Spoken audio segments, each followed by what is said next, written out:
Сәлем достар, сіздермен Гүлвира. Бүгін сіздерге ерекше алғашқы рет жасалғаннан мінсіз дайын болатын өте дәмді, жұмсақ медовый пломбир рецептімен бөлісемін.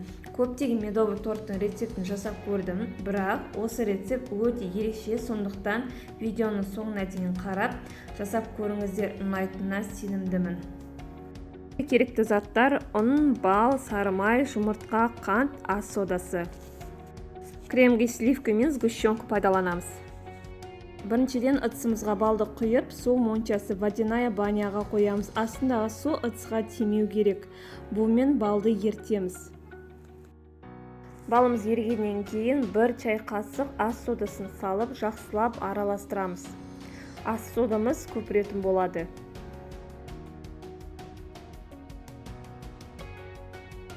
Ас содасын салғаннан кейін массаның түсі өзгере бастайды. Жалпы отты қаншалықты ұстасаңыздар, соншалықты торттың түсі қоңыр түске айнала береді. Өз қалауларыңызша түсті таңдасаңыздар болады. Менікі карамель түстес болды, өте әдемі түске айналды. Енді 180 грамм сары май қосып араластырамыз. Майымызды ертіп аламыз.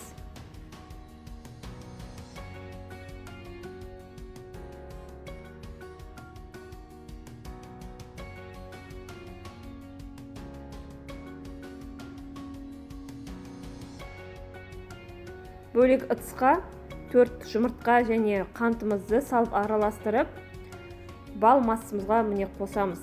Қосып араластырып алдық. Ендігі кезек ұнды саламыз. Ұнды 2-3 бөлікке бөліп, салып араластырамыз.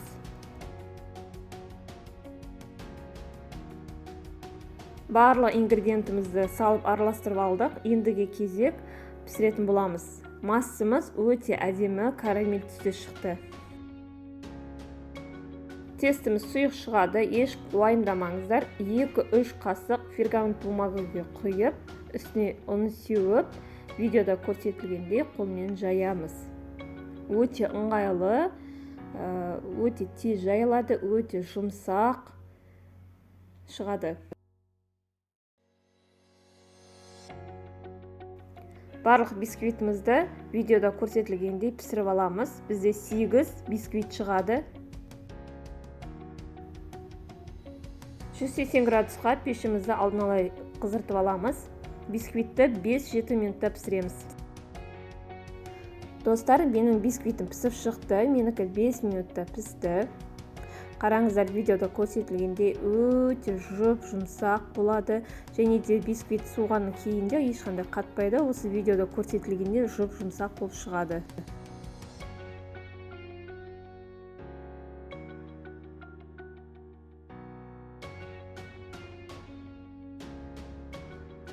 Бисквитімізді осылай пешке пісіріп шығарамыз. Барлық бисквитіміз осындай өте жұмсақ болып шығады.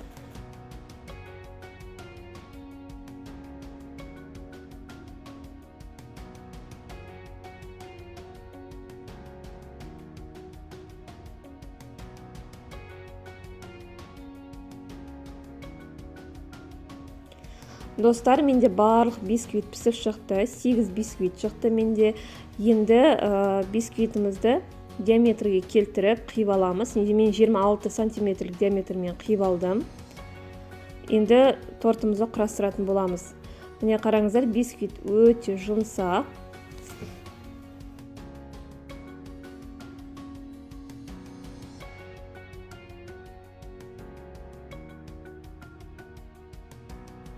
Торттың қиындыларын блендермен үгітіп, тортты әсемдейтін боламыз.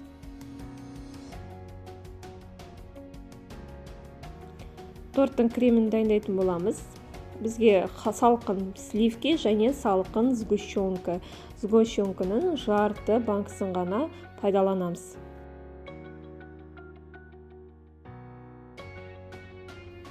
Видеода көрсетілгендей миксерлейміз. Сливкеміз қоюланғанша 7-8 минут айналдырамыз.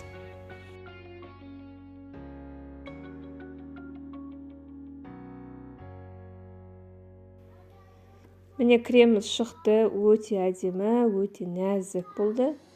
Енді тортымызды құрастырамыз. Видеода көрсетілгендей тортымызды жинайтын боламыз. 2 қасық сливки салып, бетінен жағып, бисквитімізді жинаймыз.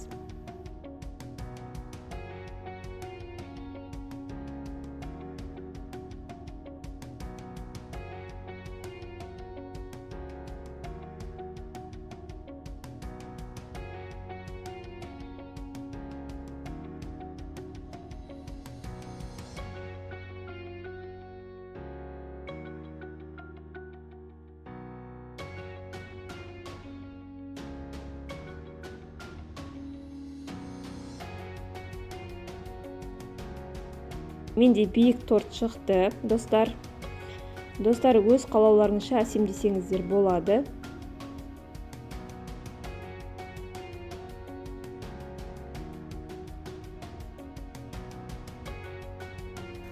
Медовый пломбир тортымызды 1-2 сағатқа холодильникке қойсаңыздар болады.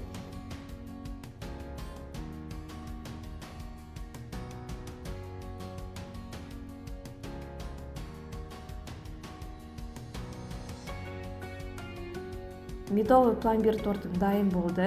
Қараңыздар, өте жұмсақ, өте нәзік, өте дәмді шығады. Міндетті түрде достар жасап көріңіздер.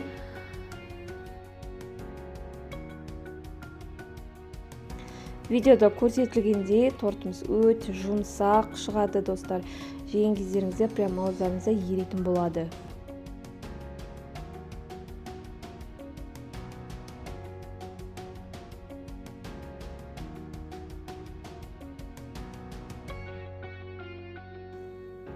Видеоны соңына дейін қарасаңыздар, комментарий жазып, лайк басып, тіркелуді ұмытпаңыздар.